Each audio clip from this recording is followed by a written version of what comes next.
penampakannya Iarannya itu aku masih ingat sih. Pulang, kembalikan badan saya mau pulang. Aku jemput Mbak Yona kok, Bu. Aku tadi sempat ngobrol sebentar di kantornya, habis itu kita pulang. Mbak Yona keluar dari kamarnya. Ini Mbak Yona, udah di rumah dari tadi. Siapa yang Aini jemput, nak?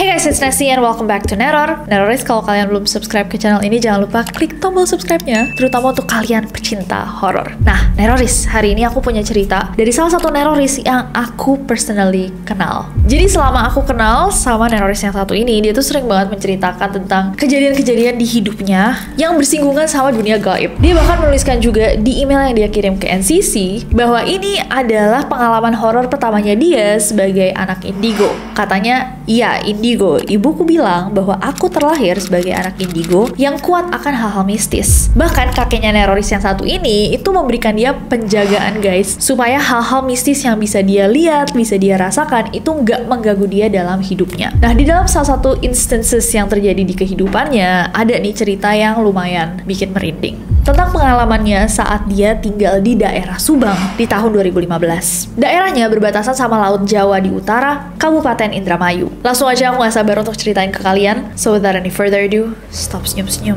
cause shit's about to go down.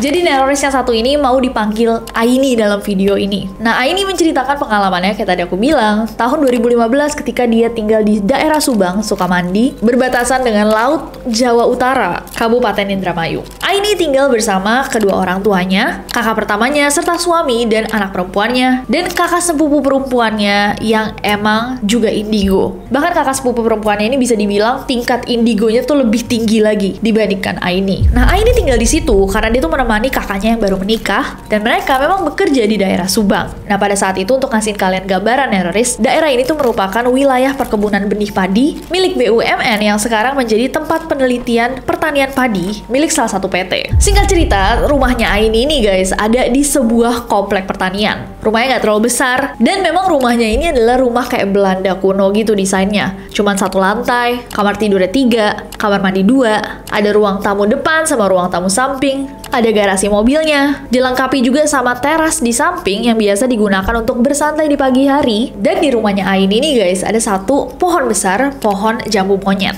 Memberikan kita deskripsi rumahnya tuh ada apa aja ya. Nah, pas Aini ini kayak nanya-nanya nih sama tetangga-tetangganya tuh lumayan surprise untuk ngelihat keluarga Aini masuk ke rumah ini. Mereka tuh cerita, iya waktu itu tuh pernah ada tetangga lain yang masuk ke dalam rumah ini, satu keluarga, tapi baru 2 hari mereka tinggal di situ, tiba-tiba mereka kayak mendadak cabut aja, kayak nggak tinggal di situ lagi. Nah, dari cerita-cerita para tetangga, katanya mungkin aja keluarga ini tuh diganggu sama satu sosok genderuwo yang berada di atas AC kamar belakang. Tapi selama Aini tinggal di sana 1 bulan pertama, keluarganya sama sekali nggak diganggu sama apa-apa guys. Apalagi keluarganya Aini ini kan ada Aini sama sepupunya yang lumayan peka sama hal-hal mistis, tapi mereka nggak merasakan apa-apa. Sampai sebulan kemudian Neroris. Jadi tepatnya di suatu sore. Pada suatu Kamis sore, langit tuh kondisinya lagi gelap, mendung, dan udara jadi sedikit lebih dingin dari biasanya. Aini diminta untuk menjemput kakak sepupunya, Yona, yang sedang bekerja sebagai sekretaris dari PT Pertanian yang tadi kita bahas. Dan kebetulan motornya itu lagi diperbaiki di bengkel.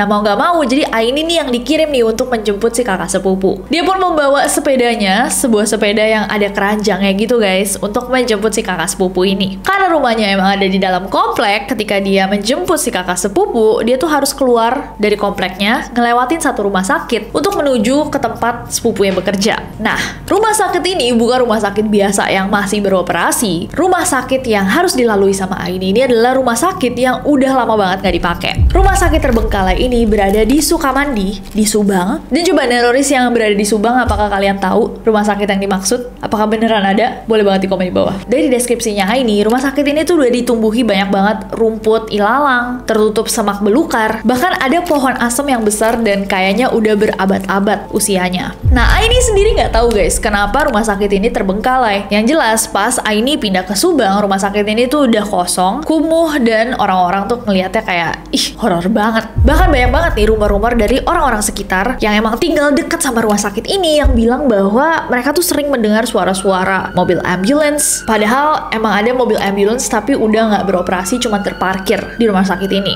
Nah menurut Aini, tetangga-tetangganya tuh bilang itu udah hal biasa untuk mendengar si mobil ambulans ini tiba-tiba bunyi. Dan asalkan tidak mengganggu, katanya biarin aja. Tapi dari cerita-cerita gitu, makanya Aini ini tambah kayak kepo dan dia juga berani gitu untuk mencoba melewati jalanan itu walaupun pada sore itu kan lumayan mendung dan gelap dan dingin. Dia kayak yaudah sekalian deh ngeliat si rumah sakit ini. Nah karena kurangnya pencahayaan pada sore itu, Aini tuh membawa satu senter. Berani banget ya dia bawa satu senter sambil naik sepeda. Oh dia pakainya lampu senter yang berada di kepala guys, jadi kayak topi tuh gak sih yang ada tingnya gitu. Nah setibanya di lintasan lingkungan rumah sakit, Aini itu berhenti guys mengayuh sepedanya, ngeliat ke sekeliling tempat itu, dan dia ngeliat kayak gelap, kotor, lembab, tapi ya lumayan sih bikin merinding.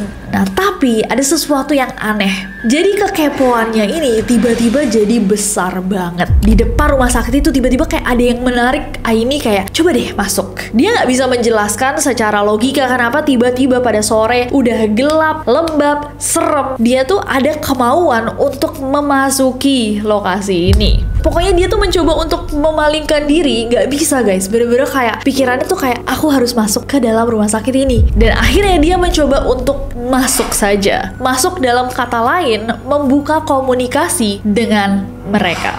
Baru aja dia mencoba untuk membuka komunikasi sama makhluk lain, tiba-tiba dia terhentak kaget. Karena tiba-tiba azan maghrib berkumandang. Nah, Aini pun menceritakan bahwa pada momen ini, karena dia kaget, dia tuh seakan cuma membuka, tapi dia tidak menutup. Apa yang terjadi malah ketika dia terhentak itu, aku mungkin gak bisa menjelaskan sebagus Aini, tapi dari penjelasannya Aini, dia tuh kayak membuka pintunya, dia terhentak balik, tapi pintunya masih kebuka. Mungkin neroris-neroris yang memiliki kelebihan gitu, yang lebih sensitif sama hal-hal yang berhubungan sama gaib, ngerti. Dan tanpa sadar, karena dia terhentak dengan azan maghrib, dia cabut untuk menjemput si kakak sepupu. Perjalanan menuju kantornya Yona itu menghabiskan sekitar 10 menit. Sesampainya di parkiran, Mbak Yona itu langsung mendatangi Aini, terus nanya, "Kenapa kamu lewat rumah sakit ya? Kan aku udah bilang kalau lewat situ jangan pakai baju putih karena nanti ada yang jahil." Nah kayak tadi diceritain sama Aini di awal guys, Mbak Yona ini kan lebih pakem ya bakatnya dalam dunia-dunia gaib. Bahkan dia tuh bisa menerawang dari kejauhan hal-hal mistis. But anyways, Aini ini kan cuma menjemput Mbak Yona, habis itu dia pulang kan. Dan pas dia pulang ini sampai rumah, Aini buka pintu, tiba-tiba keluarganya semua mau meluk dia. Semua kayak bersyukur, bareng-bareng melukin Aini. Aini sampai kayak bingung, what's happening? Kok tiba-tiba semua orang kayak gini? Dan katanya kira-kira dialognya kayak gini, "Assalamualaikum, kenapa?" Orang-orang di rumah semua kelihatan seperti cemas ngelihat aku. Ibuku pun menjawab, "Kamu dari mana? Tadi kamu izin buat jemput Mbak Yona." "Loh, emang? Kan tadi aku udah izin sama ibu di depan." "Iya, emang udah. Tapi sejam kamu nggak sampai di kantor, bahkan nggak sampai di rumah ini." Nah, Aini pada saat ini guys kaget banget karena dia ngerasa bahwa journey-nya dia, perjalanannya dia untuk menjemput Mbak Yona itu cuma sekitar 20 menit. 10 menit ke sana, 10 menit balik, ya mungkin ditambah-tambah 5 menit lah waktu dia stop di depan rumah sakit itu. "Aku jemput Mbak Yona kok, Bu. Aku tadi sempat ngobrol sebentar di kantornya, habis itu kita pulang." "Mana Mbak Yonanya?" tanya ibunya Aini. "Ada di depan lagi nutup garasi." Jujur pada momen ini Aini tuh rada bingung dan juga kesel gitu kenapa dia dipertanyakan, seakan dia kabur tadi dari rumah untuk ke tempat lain. Gak lama nih setelah Aini mengatakan hal itu, bahwa si Mbak Yona tadi lagi nutup garasi, Mbak Yona keluar dari kamarnya udah pakai daster. "Ini Mbak Yona, udah di rumah dari tadi. Siapa yang Aini jemput, Nak?" Aini langsung lemes sebadan. Dia ngeliat dengan mata kepalanya sendiri, Mbak Yona tiba-tiba keluar dari kamarnya, udah ganti baju. Karena Aini diem, shock, Mbak Yona pun bilang, "Dek, kan udah Mbak bilang, kamu kalau mendekati waktu maghrib, jangan lewat rumah sakit itu, apalagi pakai baju putih. Kamu tuh akan diganggu." Aini yang masih gak percaya guys, langsung lari ke garasi buat ngeliat karena dia yakin banget tadi Mbak Yona lagi tutup garasi. Dan ternyata Mbak Yona yang dia jemput tidak ada. Lalu siapa yang dia jemput? Aini balik dari garasi, Mbak Yona bilang, "Gak ada ya di garasi. Pasti dia masuk deh ke rumah kita. Hati-hati ya dek, istighfar selalu. Jangan buka komunikasi apapun dengan mereka." Nah, dalam pikirannya Aini pada saat itu dia langsung, pasti dia ada di kamarku. Nah, gak lama kemudian, tiba-tiba tangannya Aini itu berat sebelah, guys. Saking beratnya dia tuh sampai terjatuh dan lemes banget badannya. Pas dia jatuh itu dia dalam kondisi terduduk, kayak tiba-tiba jatuh kayak blok. Nah, dalam emailnya ini Aini menceritakan bahwa 2 hari setelah itu dia sama sekali gak ingat apa-apa. Jadi ini diceritakan dari perspektif keluarganya. Jadi jatuhnya pengalaman dari member-member keluarganya tentang apa yang terjadi 2 hari setelah itu. Ternyata selama 2 hari, jujur ini merinding banget. Selama 2 hari, Aini berbicara menggunakan bahasa Sunda. Dia menangis, tertawa, cekikikan, dan kata kakaknya Aini ini hampir kehilangan nyawanya, guys. Karena apapun yang dijemput sama Aini dari rumah sakit, itu udah ambil pisau dan ditahan sama semua orang karena dia mencoba mengarahkannya ke pergelangan tangannya Aini. Karena semuanya udah chaos banget, akhirnya Mbak Yona itu mencoba berkomunikasi sama apapun yang dijemput Aini pada saat itu di rumah sakit. Dan ternyata si dia ini sudah memperhatikan Aini sejak keluarganya Aini pindah ke rumahnya. Dan dia, and I quote, sangat membenci Aini. Karena Aini itu hobinya pakai baju warna putih. Dan si sosok ini, si dia ini benci banget sama baju warna putih. Kenapa? Karena ternyata baju putih ini mengingatkan dia saat dia mengalami kecelakaan, ditangani oleh seorang dokter. Dokternya itu pakai jas putih, tapi dokter ini tidak bisa menyelamatkan nyawanya. Di tengah-tengah antara hidup dan mati, saat dia sangat kesakitan, dia ditemani sama si jas putih itu. Makanya dia tuh punya trauma yang luar biasa sama baju warna putih. Sosok ini tuh marah banget karena nggak ada yang bisa membantu dia, dan itu tuh kebawa mungkin energinya yang tersisa atau apapun sosoknya dia ini. Pokoknya benci banget ketika orang memakai baju warna putih, dan dia itu selalu mencoba untuk mencelakai orang-orang. Dia akan menarik kaki orang-orang yang lewat agar mereka merasakan apa yang dia rasakan ketika dia jatuh terhempas di kecelakaan yang merenggut nyawanya. Kata Aini, tujuannya adalah supaya orang lain juga merasakan apa sakit yang dia pernah rasakan. Nah, yang terjadi sama Aini nih guys, terjadi selama 2 hari panjangnya. Pastinya sangat-sangat mengerikan untuk keluarganya. Sampai akhirnya Mbak Yona itu mencoba untuk bernegosiasi sama si makhluk ini, dan makhluk ini memberikan syarat bahwa dia hanya ingin keluar kalau saja dia diantarkan pulang ke rumahnya di daerah Pamanukan. Dan dia juga meminta syarat agar keluarganya Aini itu mengganti batu nisannya yang diberikan sama keluarganya si sosok ini dari warna putih menjadi warna hijau. Dan akhirnya Aini dan juga keluarganya mengetahui bahwa sosok ini ternyata namanya Rania. Dan beneran ketika didatangin ternyata ada makamnya dengan nisan putih yang harus diganti menjadi hijau. Dan guys, setelah diganti nisannya, akhirnya Aini pun ditinggalkan oleh sosok ini. Tapi memang cerita-cerita horornya Aini ini banyak banget. Bahkan beberapa kali saat dia di studio ini tuh dia juga kayak menceritakan kita ada makhluk-makhluk di studio ini yang nggak tahu, mungkin Neroris yang memiliki bakat atau indigo bisa melihat. Tapi untuk kita itu cuma cerita-cerita yang bikin merinding. Awalnya tuh aku yang membuka portal untuk komunikasi sama mereka gitu kan, tapi ya itu aku kayak langsung sadar kayak ini nggak boleh, ini nggak bener gitu kan. Tapi terlanjur si perempuan ini udah istilahnya udah setengah masuk ke badan aku gitu. Oh, terus habis itu kamu pergi, terus kayak kamu langsung pulang gitu, kamu nggak mengembalikan dia juga ke tempatnya gitu. Penampakannya Rania itu aku masih inget sih, hancur banget hancur.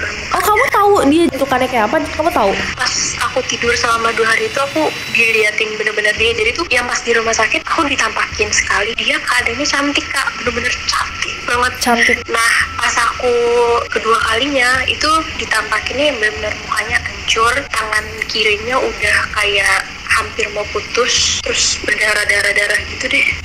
Pakai baju putih nggak? Gitu ya, putih ya. Oh shit. Kamu ngobrol nggak waktu kamu tertidur? Enggak, aku nggak tidur. Justru dia yang dia bilang pulang, kembalikan badan saya mau pulang. Di situ aku kayak mulut aku tuh ditutup, nggak bisa ngomong sama siapapun di situ, nggak bisa ngejawab omongan dia. Kayak udah tidur aja kayak mati suri kali ya aku di situ. Serem banget. Jadi akhirnya kamu mengganti si nisan itu dari putih ke hijau. Setelah bangun kan, setelah tertidur itu aku ke kampungnya si Rania itu. Nah, pas datang ke rumah orang tuanya sempet nggak setuju gitu, karena ya buat apa gitu, kayak buang-buang duit. Tapi beneran ada berarti kan si Rania ini gitu, begitu kamu datengin kampungnya? Ada makam, cuma aku nggak tahu ya sekarang gimana gitu keadaan kampung, karena udah lama banget kan. Akhirnya dengan bantuan dari mereka kepala desa juga, akhirnya orang tuanya setuju untuk diganti nisannya. Oh my god, thank you so much. Gimana Neroris? Apakah kalian percaya sama ceritanya Aini dan mungkin memiliki pengalaman serupa? Apa mungkin ada Neroris dari daerah sekitar ini yang tahu tentang kisah ini? Atau tentang daerah yang disebut? Boleh banget diceritakan kalau misalkan ada cerita horor lainnya. Neroris, kita juga masih tungguin cerita-cerita horor kalian sendiri. Kalau misalkan kalian punya cerita yang gak kalah mengerikan, boleh banget dikirim ke request@gmail.com dan mungkin kita bisa bahas bersama, atau mungkin aku bisa telepon kalian untuk menceritakan sedikit dari pengalaman kalian juga. Jadi sertakan nomor telepon kalian biar aku dan NCC bisa telepon. Gimana menurut kalian? Ide seru nggak? Komen di bawah dan jangan lupa subscribe karena aku gak sabar untuk ketemu kalian lagi. Bye bye.